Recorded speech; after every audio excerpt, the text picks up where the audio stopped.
People in Ethiopia would ask me, what's your desire if you move to Ethiopia? And I would share with them, I want to finish the school building, I want to plant a church. Everyone told me it's impossible. They said that'll never happen. It'll take you 20-something years to do so. We got that accomplished in about 4 years because of God. Whenever someone says that something is impossible, I smile because I know God's fixing to do something. God has called Travis and Mimi Dykes to serve the deaf and strengthen the church across Ethiopia and Botswana.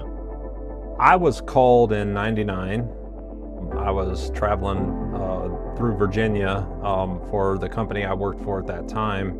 And I just was not in a place that I wanted anything to do with God. To be honest with you, I was running from Him, and saw a little white church on the side of the road in the middle of nowhere, Virginia, and they were having service, and the missionary there was preaching, "What are you running from?" was the title of his sermon. And I went forward before he was even done preaching. The guy came down, he prayed with me, and I knew exactly what God wanted me to do.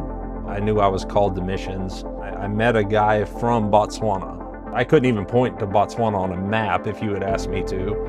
And so I came home and told my mom and dad, I said, I think God's calling me to go to this place called Botswana. I don't even know where it's at.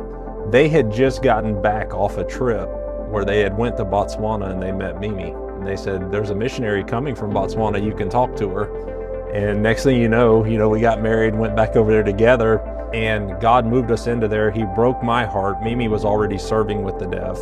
He broke my heart for them when I found out that less than 1% are being reached in the world. But going forward with reach, as we look at places like Egypt or other places that are a little bit more closed, there's some things we can do on a professional level to get us in on the spiritual level. Deaf ministry is awesome for closed countries. In one of the world's most closed regions, God opened a door no one expected.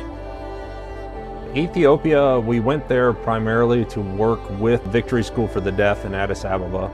And God just busted the doors of heaven open on that one. By the time we got to Ethiopia, He had already supplied the funds we needed and everything else. My whole desire was to see a church started on the school premises, and to finish the building of the school and everything. And so when people in Ethiopia would ask me, what's your desire if you move to Ethiopia? What do you want to see happen? And I would share with them, I want to finish the school building, I want to plant a church. Everyone told me it's impossible. They said that'll never happen. It'll take you 20-something years to do so. We got that accomplished in about 4 years because of God. Mimi had a desire to do vacation Bible schools in Ethiopia. And that's become a huge part of our ministry in both countries now. Because of the school in Ethiopia, we just wanted to do something special for the kids. The first vacation Bible school we did, there was a little Muslim girl that won the memory verse competition. She quoted like 8 or 9 different memory verses, which for the deaf, that's really good. And so seeing a Muslim up there, saying verses, it was just unbelievable. I mean, that was one of the things that hit me in the heart. The second year we did it, we had, it was like 35 students accepted Christ and understood what they did. Now, a lot of that is because we do have Mikhail there, who is the pastor now of the school. We were giving them Bibles, and then it just dawned on us, these kids can't take these Bibles home. They're Orthodox, they're Muslim. If they take that Bible home, they're done. And so what we started to do was he started keeping those Bibles in his office. The kids would come to school early, read their Bibles, and then go to class. We've seen over 70-something students accept Christ in a very closed country. Every deaf person you reach has hearing family members. And so it's a multiplication thing. And that's what we've seen going on in Botswana now. We spent the last 25 years, 30 years reaching the deaf in Botswana, and now we're reaching their families. We have a strong hearing ministry rising up in Botswana because of the deaf ministry. What you have is two dynamics between Ethiopia and Botswana. They're polar opposites. The first dynamic in Ethiopia you have a very moral society that is closed to the gospel. In Botswana, you have a very immoral society that is open to the gospel. You have to adjust to the people you're serving. They don't adjust to you. For instance, in Botswana, we would be vocal. We would be out on the street. We would be, pouncing on people with the gospel. In Ethiopia, it's more of, I need to get to know you so I can give you the gospel. Botswana, 5 years ago, we had, I don't really want to call it a revival. I want to call it a movement, because it's not stopped. And Joy, that's when Joy was born, Joy Missions. And we started preaching and teaching on John 15. We started talking about sacrificing, service, and surrendering. And it's a movement that is still happening today. We went a long time without seeing but maybe 2 or 3 people ever called to preach, to this year we trained 9 new pastors that are spread out all over the country of Botswana now. They're in the south, they're in the middle section, they're in the north. We've got a goal to where, we're starting the very first life center, and we have a goal to see a life center in every major village in Botswana.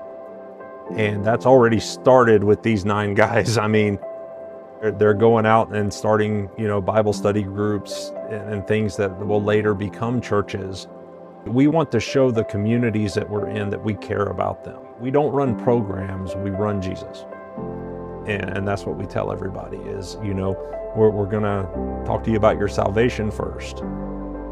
And then once we know you're saved, you have the tools you need to fight whatever it is that you're fighting.